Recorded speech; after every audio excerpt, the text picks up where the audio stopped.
ബജറ്റിനെ കുറിച്ചുള്ള പലതരത്തിലുള്ള വിലയിരുത്തലുകൾ പല ഭാഗങ്ങളിൽ നിന്നും വന്നുകൊണ്ടിരിക്കുകയാണ്. നമുക്ക് ആ ബജറ്റിന്റെ സമഗ്രമായൊരു അവലോകനത്തിലേക്ക് പോകേണ്ടതുണ്ട്. ന്യൂസ് ഡെസ്കിൽ നിന്ന് ഷമ്മി ഒരിക്കൽ കൂടി നമ്മളോടൊപ്പം ചേരുകയാണ്. ഷമ്മി, നേരത്തെ പറഞ്ഞതുപോലെ ഒരു വശത്ത് വർദ്ധിച്ചു വരുന്ന ആവശ്യങ്ങൾ, മറുവശത്ത് സംസ്ഥാനത്തിന്റെ സവിശേഷമായ സാമ്പത്തിക സ്ഥിതി അടക്കമുള്ള ഗൗരവതരമായ വിഷയങ്ങൾ, ഇതിനിടയിൽ നിന്നുകൊണ്ടാണ് ധനമന്ത്രി ഈ ബജറ്റ് അവതരിപ്പിക്കുന്നത്, ഈ വിഷയങ്ങളെ സമീപിക്കുന്നത്. പക്ഷേ ആ ബജറ്റ് ആകെ മുഴുവൻ നമുക്ക് എടുത്തു നോക്കുകയാണെങ്കിൽ അതിൽ വലിയ ആത്മവിശ്വാസം പ്രകടമാണ് എല്ലാ സർക്കാരിന്റെ സാമ്പത്തിക സ്ഥിതിയെക്കുറിച്ചുള്ള. ഒപ്പം തന്നെ എല്ലാ മേഖലകളെയും അത് സ്പർശിച്ചു പോയിട്ടുണ്ട്. ഇനിയും ഈ രീതിയിലുള്ള കേന്ദ്ര അവഗണന തുടർന്നാൽ അതിനെ എങ്ങനെ നേരിടണം എന്നതിനെക്കുറിച്ചൊരു വ്യക്തമായ കാഴ്ചപ്പാട് സർക്കാരിന്റെ മുമ്പിലുണ്ട് എന്ന് പറഞ്ഞു വെക്കുകയും ചെയ്യുന്നുണ്ട്. ഒരു പ്ലാൻ ബിയെ കുറിച്ചൊക്കെ കൃത്യമായി പറഞ്ഞു വെക്കുകയും ചെയ്യുന്നുണ്ട്. ഷമ്മി, മനു, നമ്മളിപ്പോൾ ഈ കണക്കുകൾ പരിശോധിച്ചാൽ മനസ്സിലാവുന്ന ഒരു കാര്യം, നമ്മുടെ നികുതി വിഹിതത്തിൽ വലിയ തോതിൽ വർധനവ് വന്നിട്ടുണ്ട് എന്നുള്ളതാണ്. ഇപ്പോൾ തന്നെ നമ്മുടെ സംസ്ഥാനത്തിന്റെ ആകെയുള്ള എക്സ്പെൻഡിച്ചറിന്റെ ഏതാണ്ട് 70% നമ്മൾ സ്വന്തമായി തന്നെ കണ്ടെത്തുന്ന നികുതി വിഹിതമാണ്. കഴിഞ്ഞ ഒരു 2-3 വർഷക്കാലമായി വലിയ തോതിൽ നികുതി പിരിവ് വർദ്ധിച്ചിട്ടുണ്ട്. അതേസമയം തന്നെ ഇനിയും ഒരുപാട് നികുതി പിരിഞ്ഞു കിട്ടാനുമുണ്ട്.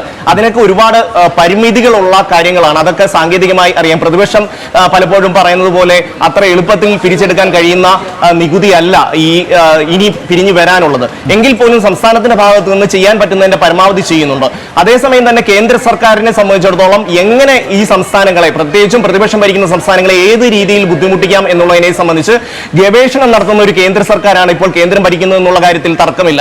ഇപ്പോൾ ആദ്യഘട്ടത്തിൽ ഈ മാസം 8-ാം തീയതി ദില്ലിയിൽ മുഖ്യമന്ത്രിയും മന്ത്രിമാരും MLA-മാരും അടക്കം സമരം ചെയ്യാൻ തീരുമാനിക്കുകയും പ്രതിപക്ഷത്തെ ആ സമരത്തിലേക്ക് ക്ഷണിക്കുകയും ചെയ്തു. പക്ഷെ അന്ന് പ്രതിപക്ഷം പറഞ്ഞ വാക്കുകൾ നമുക്ക് കൃത്യമായും ഓർമ്മയുണ്ട്. മിസ്മാനേജ്മെന്റ് ആണ്, അതുപോലെ തന്നെ ധൂർത്താണ് തുടങ്ങിയ കാര്യങ്ങളാണ് പ്രതിപക്ഷം പറഞ്ഞിരുന്നത്. പക്ഷെ നമുക്ക് സൂക്ഷ്മമായി പരിശോധിച്ചാൽ മനസ്സിലാകുന്ന ഒരു കാര്യം, ഇവർ പറയുന്ന ധൂർത്ത്, പ്രതിപക്ഷം പറയുന്ന ധൂർത്ത് എന്ന് പറയുന്നത് ഇപ്പം കേരളീയമാണെങ്കിലും നവകേരള സദസ്സാണെങ്കിലും അതല്ല, ഇനി മന്ത്രിമാരുടെ പേഴ്സണൽ സ്റ്റാഫിനെ സംബന്ധിച്ചുള്ള തുകയാണെങ്കിലും ഇതൊക്കെ എടുത്താൽ തന്നെ വളരെ തുച്ഛമായ ഒരു 15, 20, 25 കോടി രൂപയുടെ ചെലവാണ് വരുന്നത്. പക്ഷെ കേന്ദ്രം കേരളത്തിന് നൽകാനുള്ളത് 57,000 കോടി രൂപയാണ്. എന്ത് വ്യത്യാസമാണ് ഈ രണ്ട് തുകയും തമ്മിലുള്ളതെന്ന് കൃത്യമായി പരിശോധിച്ചാൽ നമുക്ക് മനസ്സിലാക്കാൻ കഴിയും. അപ്പോൾ പ്രതിപക്ഷത്തിന്റെ ആരോപണത്തെ സംബന്ധിച്ച് തീർത്തും യാതൊരു പ്രസക്തിയും ഇല്ല എന്നുള്ളതാണ്. അത് മാത്രവുമല്ല, ഇപ്പൊ കഴിഞ്ഞ ദിവസം കർണാടക ദില്ലിയിൽ സമരം പ്രഖ്യാപിച്ചു. ഈ മാസം 7-ാം തീയതിയാണ് കർണാടക അവിടെ മുഖ്യമന്ത്രിയും ഉപമുഖ്യമന്ത്രിയും ഉൾപ്പെടെയുള്ള കോൺഗ്രസ് നേതാക്കൾ പോയി സമരമിരിക്കുന്നത്. അവരെ സംബന്ധിച്ചിടത്തോളം അവരുടെ പ്രധാനപ്പെട്ട വിഷയം അവർക്ക് നൽകാനുള്ള തുക നൽകുന്നില്ല എന്നുള്ളതാണ്. അതുകൊണ്ട് തന്നെ കോൺഗ്രസിന്റെ എല്ലാ വാദത്തിന്റെയും മുനയൊടിഞ്ഞു എന്നുള്ളതാണ്. പക്ഷെ നമ്മൾ അതിജീവിക്കും എന്ന് വളരെ കൃത്യമായി തന്നെ ബജറ്റിൽ ധനമന്ത്രി അത് പറഞ്ഞിട്ടുണ്ട്. കേരളം തകരില്ല, തകർക്കാൻ ശ്രമിക്കേണ്ട, ഞങ്ങൾ അതിന് വഴങ്ങിത്തരില്ല എന്ന് വളരെ കൃത്യമായിട്ട് തന്നെ ധനമന്ത്രി പറഞ്ഞിട്ടുണ്ട്. നമ്മൾ ഏതൊക്കെ രീതിയിൽ നമ്മുടെ സ്വന്തമായ വിഭവശേഷി കണ്ടെത്തിക്കൊണ്ട് കേരളത്തിന്റെ വികസന പ്രവർത്തനങ്ങൾ മുന്നോട്ട് കൊണ്ടുപോകും. അതിന് ഒരു തടസ്സവും ഉണ്ടാകാൻ അനുവദിക്കില്ല. അതിന് ഏതൊക്കെ മാർഗങ്ങൾ സ്വീകരിക്കാൻ കഴിയുമോ അതെല്ലാം സ്വീകരിക്കും എന്നുള്ളതാണ് പറഞ്ഞിട്ടുള്ളത്.